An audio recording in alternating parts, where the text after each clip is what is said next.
Howdy! Welcome to More Geeks and Gay. It's Edward. And a little kitten. Hi, little kitten. Say hi. Say hi. Ah, she never cooperates. Go run. Go run. Go find a place to poop. That's not a bad place to poop.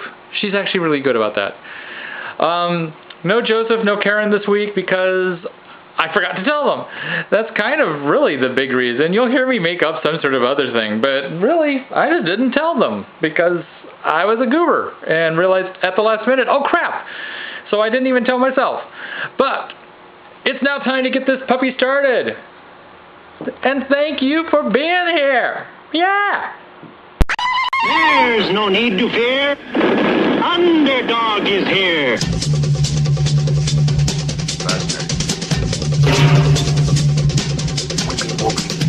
Tiny whiny stuff.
Okay, so, welcome to More Geeks and Gay.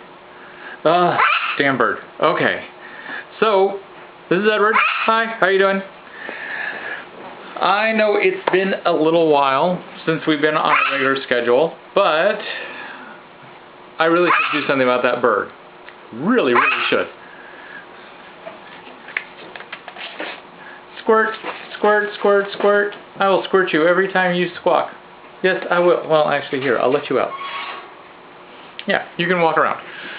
Okay, so now with that distraction, this is actually a slightly less cheap version of the episode than what I've done recently, because I'm actually using a real camera this time. Yeah. Not saying that this is going to go over great, but it's at least an improvement, right? So, well, you notice that Joseph's not here. Joseph's not here because Joseph had to go to Joshua Tree, help out there. He's been very busy, also not been feeling well, so he better not overexert himself at Joshua Tree today. Squirt, squirt, squirt. Because if he does, I will be mad at him. Karen's not here because, well, it's Wednesday morning, and Karen's not here on Wednesday mornings. We're going to get back to our regular schedule and get Karen and Joseph back on this, but, you know, it's just been a weirdness. Like I said, well, Karen moved, so I think she's finally all settled in with her new place and her new job and everything there. So I don't think Karen's going to be much of an issue. Joseph, like I said, he's been sick, but he's also been working hard with Joshua Tree and with as an assistant for Jenny Koch. He was just at ASU with her yesterday doing a writers forum thing with her and Marshila. Wow, my brain just shut right down. Marcy, I am so sorry. I just forgot your last name. It'll probably come to me somewhere halfway through this podcast because that's just how my brain works. Anything, I always refer you to as Marcy, and I never think of your full name. So now I'm like looking at the cover of your book in my head, and I'm still not getting it. Anyway. Squirt, squirt, squirt. You're just going to be a soaking wet bird by the end of this. That's what's going to happen. Why don't you just come on out, and then you can feel more included and you won't be upset. Yeah. Yeah, that's how that works. But so that's where Joseph is in life at this moment.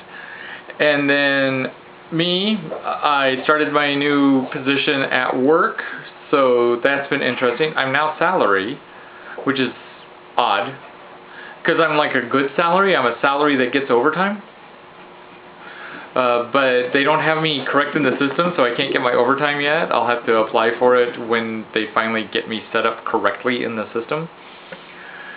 And then, of course, there's been the house. This weekend, we were supposed to go finish up at the house, but as if to add insult to injury, someone broke into the house while we weren't there. Okay, so here's the lowdown on the house. The sheriff's office put a date of the last day we could be in there as the 11th. Or actually, we had to be out by the 11th. I talked to the law firm. They're like, well, no, you should be good for the weekend and everything. I told them, oh, good. We should be able to get everything out this weekend, which was our goal. Okay? That's an important thing to remember here. So, didn't really go over much during the week from that point on. I had the assurance from the law firm that there was no big deal, and plus they'll give us 30 days to get our stuff after that anyway if we need it. Okay. So, go over on Saturday and find that the house has been broken into. Now, there's not much they could take. We took all the good stuff and everything else is big. Well, all the obvious good stuff. But what they did is they took all the miscellaneous electronics that had been left behind and also some alcohol. And I believe they took shot glasses too. But there were towers to computers that we hadn't used in a while, and I kept on thinking, oh crap, we need to get those out of there, but we just kept on forgetting about them because they were tucked away since we hadn't been using them. Well, they took those all except for one. They didn't take the E-machine one, which is Joseph's tower, but they took mine, including the good one that had like a master and a slave drive in it, and the slave drive had a whole bunch of really good programs in it, so I've lost a whole bunch of really good programs that I was hoping to get off that slave drive someday. That's no fun. But, so then we were like going, well, what do we do? Do we report this to the police? Because technically, according to the notice on the door, we're trespassing ourselves. So we don't have a right to be here. The law firm has this house property now, if I understand this correctly. And so we left. Then on Sunday, I went back just to check things out again and found out that it was broken into again, even though we locked everything, which I don't know how they broke in through the window that they did, because they didn't break the window. They just managed to somehow jimmy it open, and it's not a window. It's not the window that I know you can jimmy open. So again, didn't touch anything, left. Called the law firm on Monday. They're like going, oh my gosh, we don't actually have control of that property yet, so you need to call the sheriff's office and see what they say to do. Well, so Tuesday comes, and I'm like thinking, I don't know what to do calling the sheriff's office, because it was really late when I finally got in touch with the law firm on Monday. So I go over yesterday, gonna see what's going on and everything, and I see a big moving van, and I'm like thinking, oh my gosh, these burglars have gotten incredibly bold and daring. And no, it's actually the sheriff's office has changed the locks and they're moving all the stuff out of the house. Well, on the plus side, they're packing and moving. They have movers and stuff. So all of our stuff that was still in there that we were trying to figure out, how are we getting it out of there? These movers are getting it out of there for us.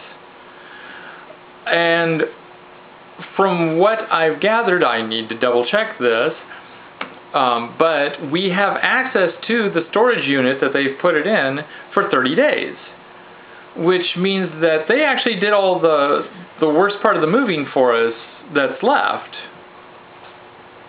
So I guess that's good. I don't know. This is like a really weird, confusing thing. But that's where the house is.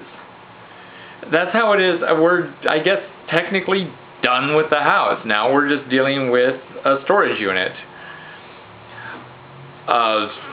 So that's that.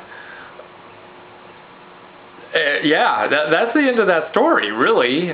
And then yesterday was just work and everything, and that's usually when I try to make sure that these things get posted, is on Tuesdays. But I didn't get anything done this weekend because of all that, and then Tuesday was weird, and so I'm now recording this Wednesday morning. See how this works. So, probably not going to be dividing everything up into parts like we normally do. Instead, just going to be barreling right through and mainly talking about crap that I have found while moving. Yeah. There's been all sorts of interesting things that I found while moving. First of all, we got the china moved over, we got the crystal moved over, what's left of the crystal that my ex didn't take and didn't borrow and then never return. And then we got the DVDs and everything moved over. We got all that stuff moved over. But while doing this, also moved over pretty much all of my comic books, which is amazing. They're sitting here in boxes all over the place. And made some very interesting discoveries as far as comic books go. Now, I know people would be usually touting the proudness of having like X-Men #1 or Spider-Man, the first appearance of Venom, or whatever. And, you know, I don't have X-Men #1. Well, I have X-Men #1. I don't have Uncanny X-Men #1, but only comic book people will know the difference between the two. But those aren't the things that are being, like, thrilling to me. First of all, finding out that I have almost a complete run of everything that Milestone put out, that's being a thrill for me, because Milestone is one of the best comic book companies to have ever come out. And that's really the end of that sentence. It's just a great comic book company. So, also though, I'm finding all sorts of weird little trivial things. I'm finding all sorts of things from First Comics, like Twisted Tales and E-Man, and I'm finding a large selection of Mr. Monster. Yay, Mr. Monster! Michael T. Gilbert. And then I'm also finding things like over here, first appearance of Thunder Bunny. Yay, Thunder Bunny!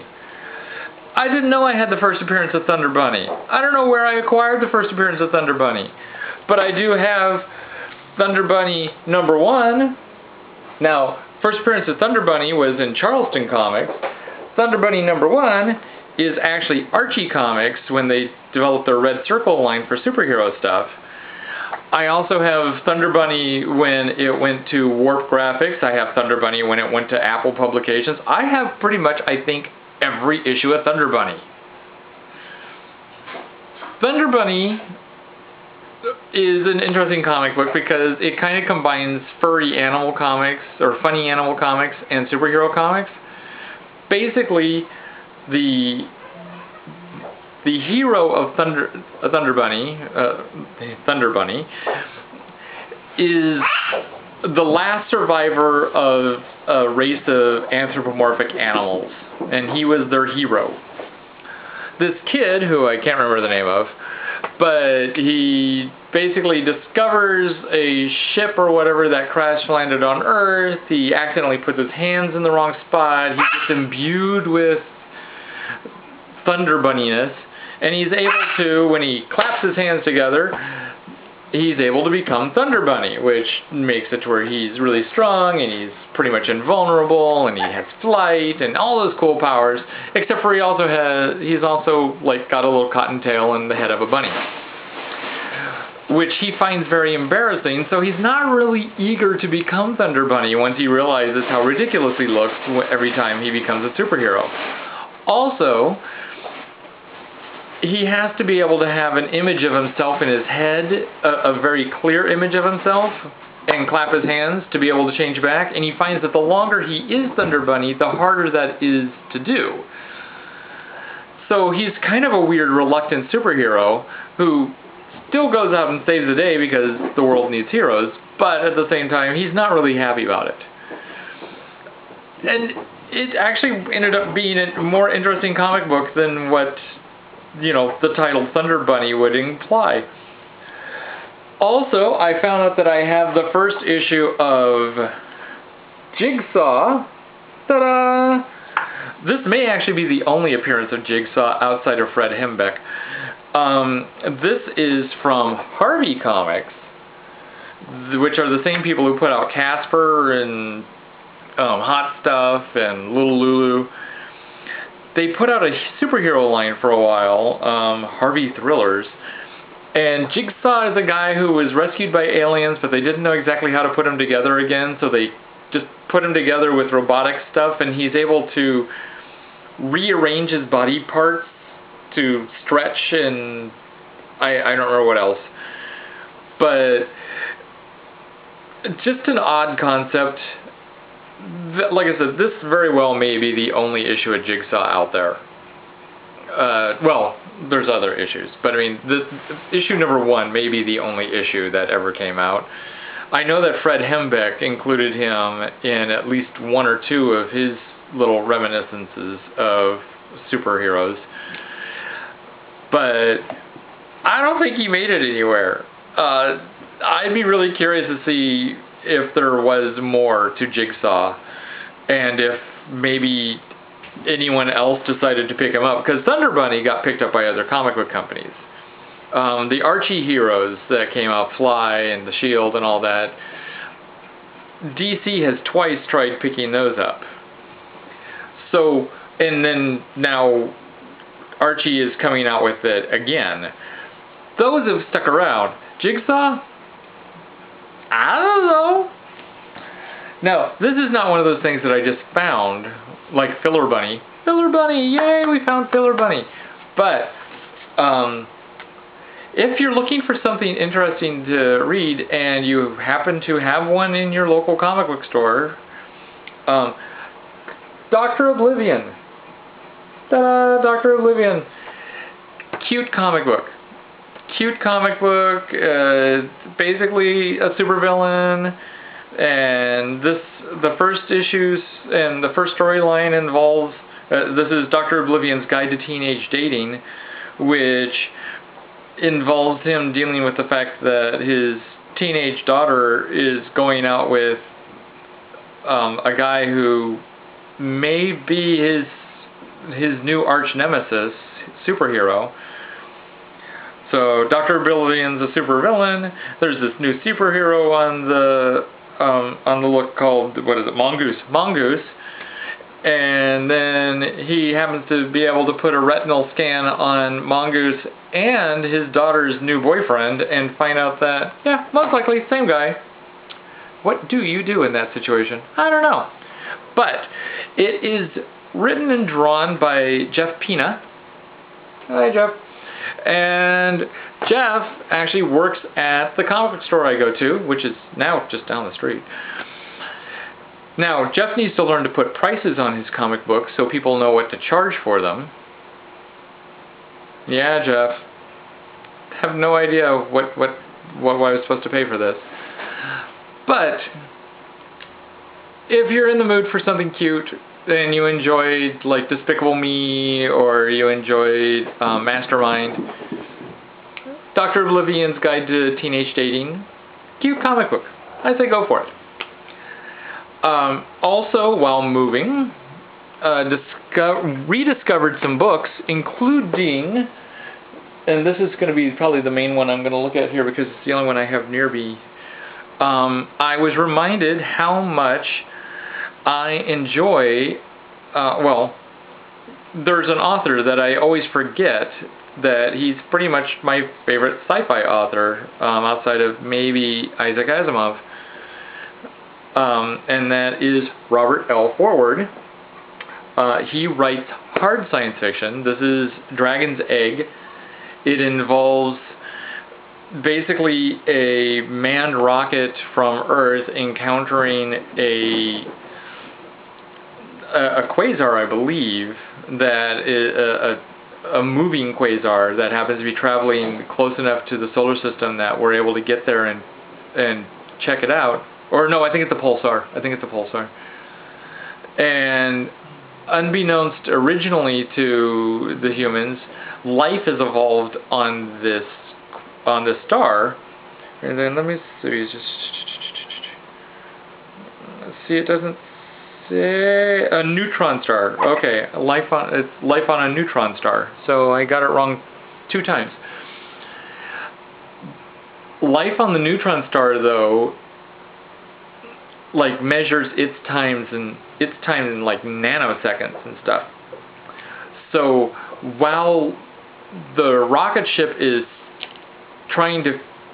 discovering that there is life on the neutron star and then making a decision on what to do, life on that neutron star is going from like, hey, we discovered the wheel, to hey, we are now able to send up a rocket and go check out this thing that appears to be orbiting our neutron star homeworld. And so the creatures on the planet end up being the ones that make first contact. There's more to the drama. It's actually very scientifically founded. The guy was an astrophysicist or something along those lines. He was a rocket scientist. Yeah. But it also, though, is very human because it deals with generations of these aliens and their life, and even from pre-scientific times to when they become scientific. And so, while it is what's referred to as hard science fiction, it's not heartless. Okay, it definitely has characters. It has a life. It has all those elements that people usually look for in your softer science fiction or fantasy even. There was a sequel to it. This is Dragon's Egg. There's a sequel to it called Starquake. He wrote quite a few other books. I found out just recently that he died, so you have the chance of going and finding his complete collection, I guess. It was very sad that he died. But yeah, that was one thing that I was really happy to find, because I'm like going, oh, I can reread this book. I love this book. Also, I was reminded that I bought this at a huge discount when it came out, and it's a collector's. It's role-playing games. Dark Ages Vampire. And it's actually the rule book for Dark Ages Vampire, which is part of the World of Darkness system from White Wolf Games. This is their vampires, and it takes place in like the 1200s or something like that. But it comes in this slipcase, pretty book, and it has an extra little book with it that is a story that helps set the mood for your adventures. And that didn't come with the regular edition of the books. I have another one that is still sealed up, and I bought them, and I was like, well, I'll sell them at Christmas time, and then I never did. And I found out that now I think I bought it for like maybe $15. It's now going for like $100 to $150 online. So, maybe I should look into selling that, especially around Christmas time when those prices will go up. So, that was kind of a cool find.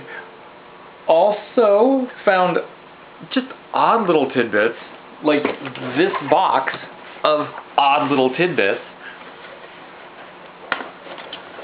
Okay, see, you're getting to go through, like, my childhood and my brain right now. This box contains miscellaneous toys and stuff from Happy Meals and from cereal boxes and from candy things like this right here. Now, see, if you're listening, you don't know what I'm holding up, but it is actually a candy dispenser for Little Shop of Horrors candy.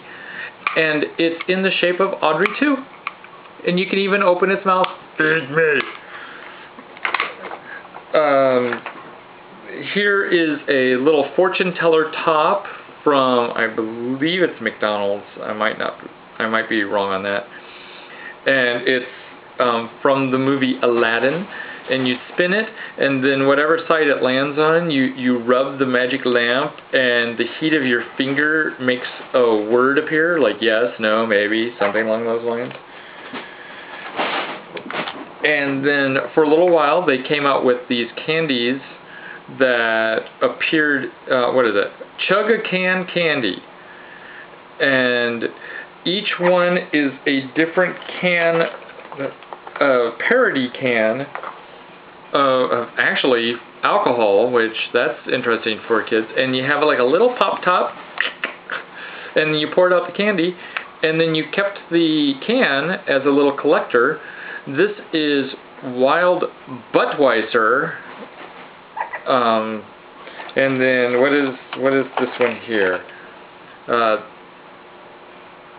Splits Your Pants. Ah, funny. But I think they're all beer, which is just odd.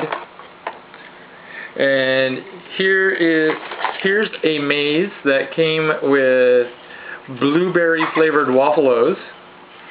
So you move the blueberry around trying to get to the thing. It's kind of one of those little labyrinth mazes. And oh, Magic Burger King top. Way back when the face of the creepy Burger King right now, he was kind of the Magic Burger King for a while, which annoyed a whole bunch of my friends and I. And they came up with tops and just miscellaneous toys for him. And I don't know what this is. I have not even gone through this. I looked at it and went, oh my gosh, that's what this is. And that was it. Some sort of fanny pack for your wrist, it looks like. I don't know why you would want a fanny pack for your wrist. And what else do I have in here? Oh, Captain Crunch toy. This is those robots that worked for the Soggies. Or something along those lines. And what else here? Wow, the 101 Dalmatian mazes, like the Waffle-Os maze. And what else? Hey, it's Barney, but I don't care. It's just this weird thing of miscellaneous toys. Oh, glow-in-the-dark Soggy from Captain Crunch.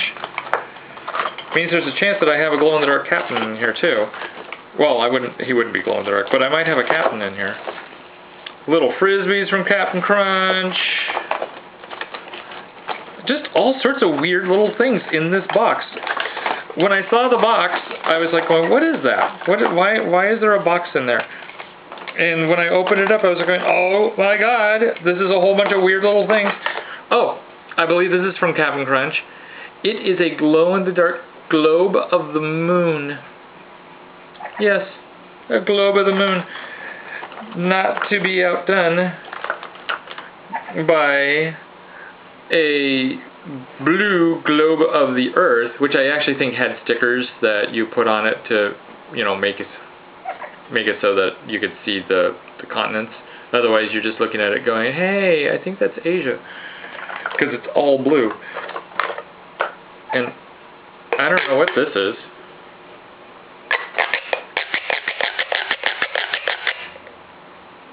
It makes a funny noise. I don't know what that is. But yeah. It's just miscellaneous. It's a box of miscellaneous toys. I don't know where all these came from. I have a little bag of miscellaneous Happy Meal toys, but this is much more of a weird little treat of stuff because this is truly a smorgasbord of just miscellaneous stuff. I don't even know what some of this is. Guppy's cereal, it was like cereal candy. The candy was in the shape of fish, and it came in this little fish tank. And I remember there was this candy that we got that was in little round things, and there was a toy on one side and candy on the other. and they had these little metal figurines. And there's something at the bottom here. I don't know what this is. Hold on, I'm trying to get to something at the bottom. Oh my god! It's coupons! Save 7 cents off your next box of Moonstone cereal, and save 7 cents off your next box of Grin, Smiles, Giggles, and Laughs cereal. Holy moly! We can get some cereal! This is just the weirdest box of stuff. I could probably just go through this and almost make an entire episode of you guys getting bored of me looking through this box of stuff.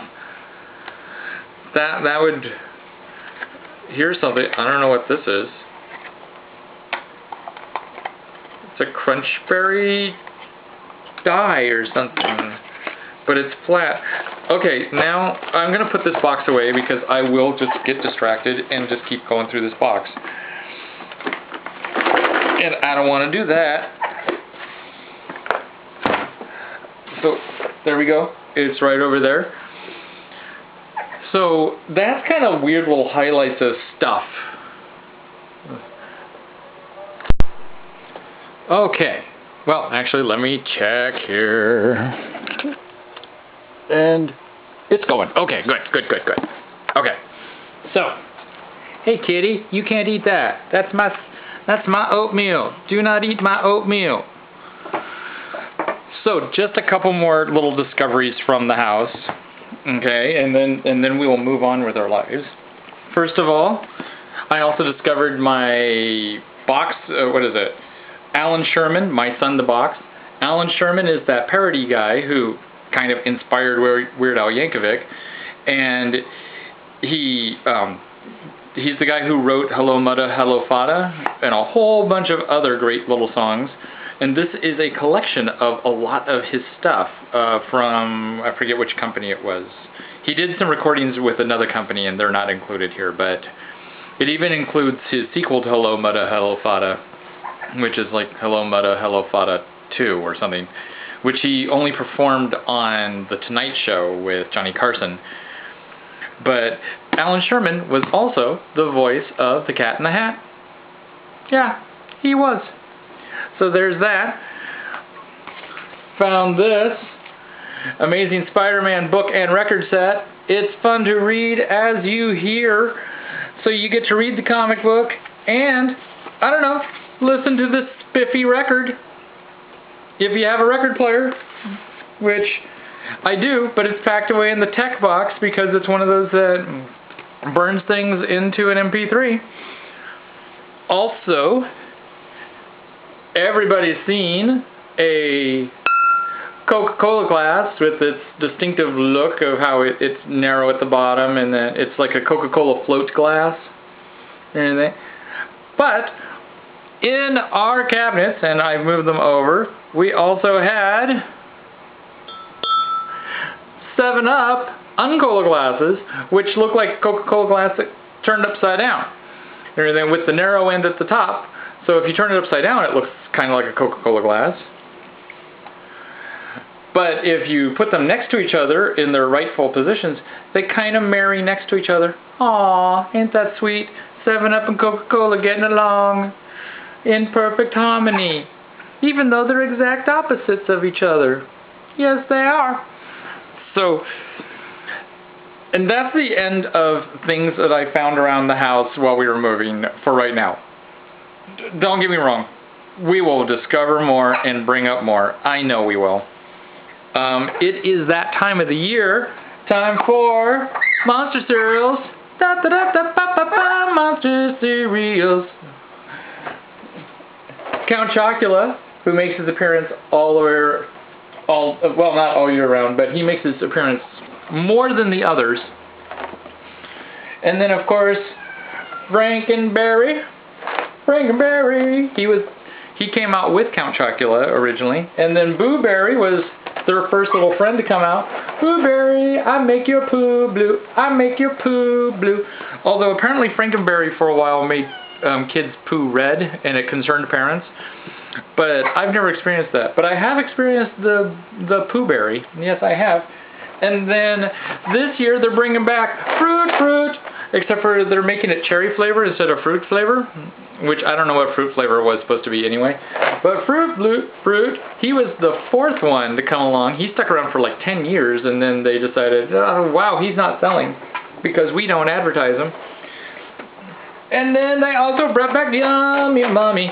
Yummy Mommy, they're doing him in the orange flavor because they're not bringing back the fruit flavor. Again, whatever flavor that is. And Yummy Mommy stuck around for like 5 years, and for a while he was Yummy Mommy, but it was questioned whether or not he was officially part of the Monster Cereal group.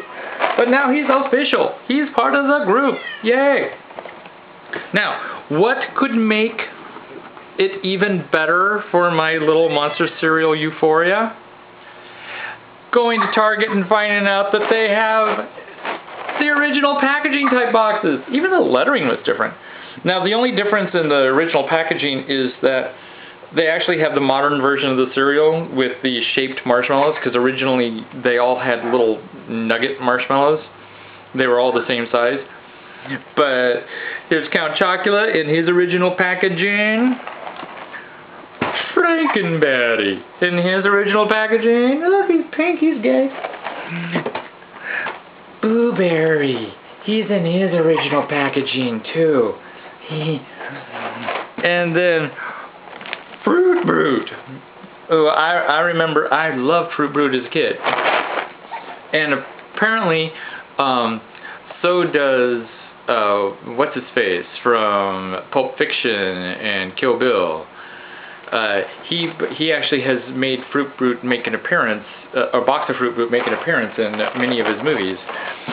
And Yummy Mummy, which if you notice, Yummy Mummy, they actually did a good job of bringing back the Yummy Mummy original appearance, because Yummy Mummy was drawn more round, more three-dimensional than the flat Fruit Brute, Count Chocula, you know, the original guys. So now I was questioned, why are you buying all this cereal? You have a problem, Edward. And then I'm like sitting there going, well, it's not like I'm not gonna eat it, okay? I love my Monster cereals. Cereals with marshmallows in it? Hot damn! Even though it's really, you know, kind of like candy. But,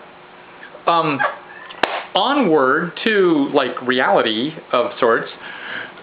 Did watch the first episode of the new American Horror Story, and that was interesting. It's American Horror Story Coven. Joseph, I think, really liked it. Me, I'm still on the fence. It's witches. It was, so, you know, that's not a plus or a minus. It's just witches. They're right up front. They're going to the witches' version of Hogwarts in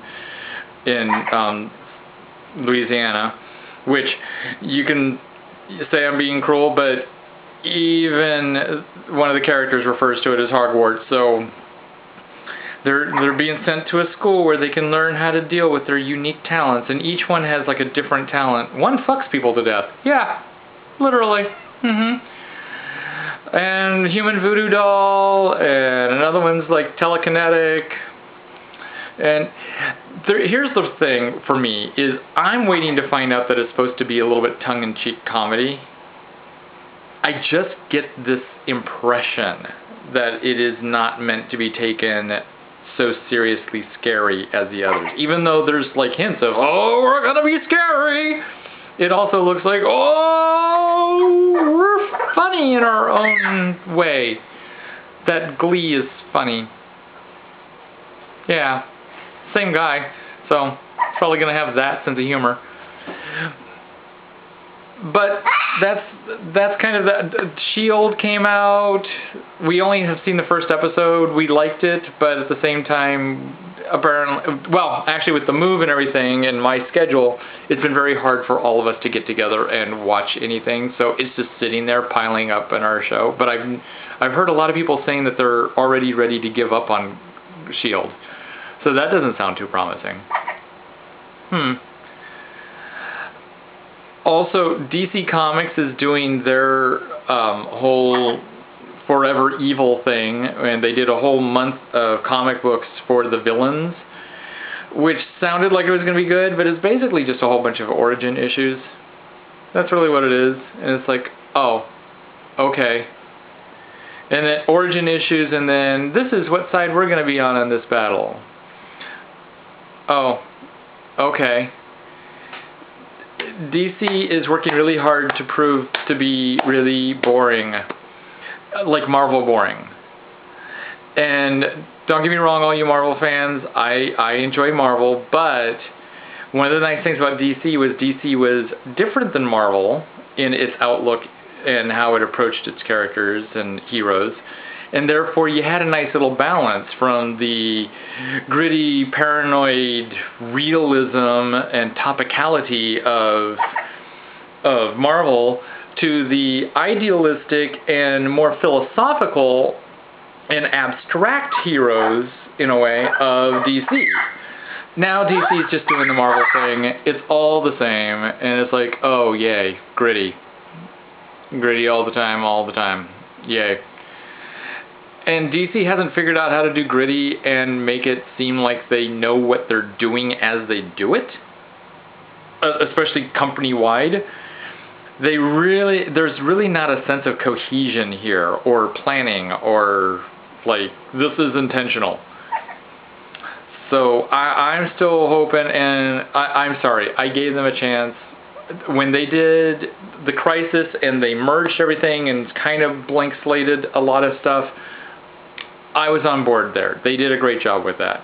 When they did Final Crisis and then 52, which kind of reverted everything back, but they still had to redo stuff, I was on board there. I was fine.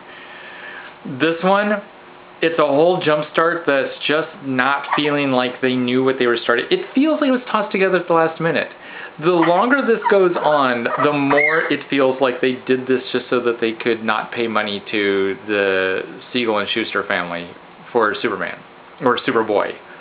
Which has been the rumor that because of how that lawsuit turned out, that they did this really quick so that they could like sidestep having to pay the family anything, because they recreated the characters, and this way they also recreated all the other characters to show like past creators, hey, you're not going to be able to sue us for your creations anymore because we're just not going to use yours. We're going to change them enough that we can claim that they're our original characters owned by the company. And that's what it really feels like. That's honestly what it really feels like. It feels like it was something tossed together at the last minute because they lost a lawsuit. And 2 years later, it does not feel any more planned out than that. Do something, DC, to make this look real, or just suck it up and pay the Simon Schuster and Siegel family, or just sue them, or just appeal it. They don't have that much money. I mean, if we're going to be heartless about the whole thing, just appeal it. They cannot hold out forever. They're dying, and they don't have that much money. And honestly, Siegel and Schuster got a really pretty penny to begin with, and it was their own greed that put them in this position. So, not that the families deserve what they're getting, but they were getting bucketfuls of money at the time, and they just got greedy. So, that's my take on that. This again is, Joseph has been doing, still working for Compete magazine. So we got sports stuff, except for I don't know what's going on sports-wise. I know there's that gay boxer who's going to be putting on a rainbow flag. Well, he's Puerto Rican, so it's going to be kind of based on the Puerto Rican flag, but it's going to have the rainbow colors on it for Gay Pride in his next title fight, and that's kind of cool. Yay! But that's really all I got. Oh, and America's Next Top Model, gay shows. Da da da da da da da da, gay shows. There we go. America's Next Top Model, they've been doing this boys versus girls version, and they got rid of the one that I was rooting for. The gay one that's on there, he's cool. I wouldn't mind if he won. The girls have been very non-impressive. Joseph hates Marvin, and I understand from the beginning, but Marvin's kind of changed and seemed to have kind of grown up since then, so I don't mind Marvin. But they had one named Dawn, who was on there, who had a different look. He just looked. He had a reasonably good attitude, especially for all the models and everything. And they got rid of him. I'm hoping, it seems like there's some sort of weird model off thing where they can come back if they do well on the side thing. But that may be over. They may have already brought back that person. But if not, I hope he gets to come back. I hope I'm right that thing exists.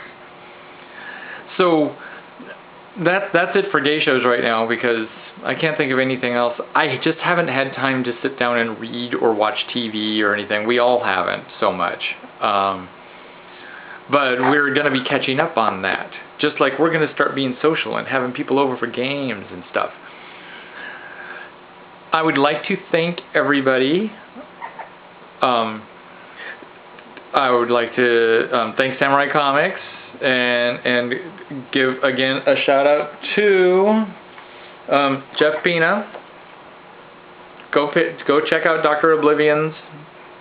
And Jeff, put prices on your comic books. Okay? That's all I gotta say. Also, Jenny Koch. Hi. Hi, Jenny. And Marcy. Hi. You know, you'd think that I'd remember your last... Normally, I remember your last name like that. Rockwell. Marshilo Rockwell. Look at that. Bammo. I love you, Marcy. And that's going to be it for right now.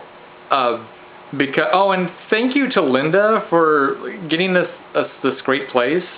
Okay, she has a couple different properties, so if anyone's ever looking for a place to rent, and I'll let you know if she has a property available. She's a great lady to rent from, and she really saved our butts. So that's going to be it for this week. Next week, I know I said this last week, but next week hopefully we'll have Karen and Joseph back with us, and I will maybe have figured out how to go from blonde to white, because yeah, I dyed my hair, bleached it, dyed it, and now it's all blonde. Those of you who are watching this podcast, no, there's nothing wrong with your TV or whatever. This is actually what happened. And, you know, I'm fine with this, but I've always wanted to try white, silvery white, and I've even had 2 professionals try it, and, like, really good professionals, and it doesn't take with my hair somehow. So, someday we will get that going. But until then, thank you all for sticking around. I was very pleased to see how many hits we got last week. And thank you for watching my little video or listening to my little rant, my variation on the It Gets Better. Because it always bothers me how they just do this, it gets better, yo, da-da-da-da-da. It's like, no, it doesn't get better. People have worked hard. They have put their souls and their hearts into making it better. And that's what happens, is we make it better. And so we need to keep that up, not just it gets better. Okay? You got to put up with the pain of whatever for a while. I did, and others have done much, much more suffering to get where we are today. Thank you and congratulations to all those gay teenagers that have really, really laid a foundation for the rest of us, taking their, you know, same-sex partners to prom and, you know, basically just not hiding anymore and letting the chips fall where they may. Same thing with all you geeks out there, and basically all those teenagers that are out there and relishing in being different and fighting all the bullying that goes with it.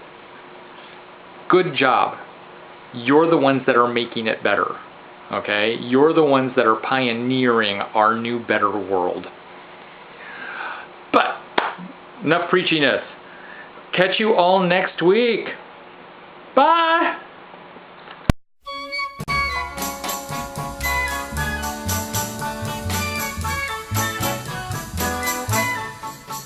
Hello, mother. Hello, father. I am back at Camp Granada, and I'm writing you this letter just to say my compound fracture's getting better. No one here knows where my trunk is, and my bunk is where the skunk is, and the food this year's improving. All the little black things in it are not moving. Our camp nurse is quite a swimmer. She says swimming makes you slimmer. Her name's Mrs. Pellegrini. Have you ever seen a whale in a bikini? All the bathrooms have such thin doors. Gee, I wish they'd move them indoors. We're all tired of Mother Goose here. So next Friday night they're having Lenny Bruce here.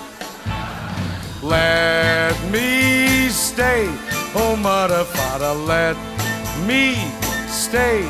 I love Granada every night. The campfire is so keen, oh ma, please send some unguentine. Let me stay out here in Mother Nature's land and tiptoe through the tulips grand. To leave would be a shame. Besides, I'd miss the poker game. Please don't worry, Fada Mudda, I'll take care of little brother. He plays ball here and he rows here, and I hope they teach him how to blow his nose here. He wakes up at 6:30 and goes directly to the quicksand. He was lonely, now he's better. He's like all of us except his bed is wetter.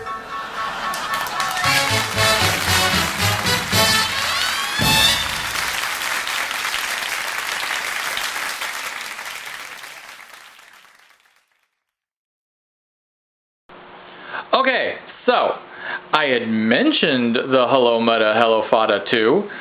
I figured, what the hell? Why not actually put in Hello Mudda, Hello Fada 2? So that was Hello Mudda, Hello Fada 2 by Alan Sherman.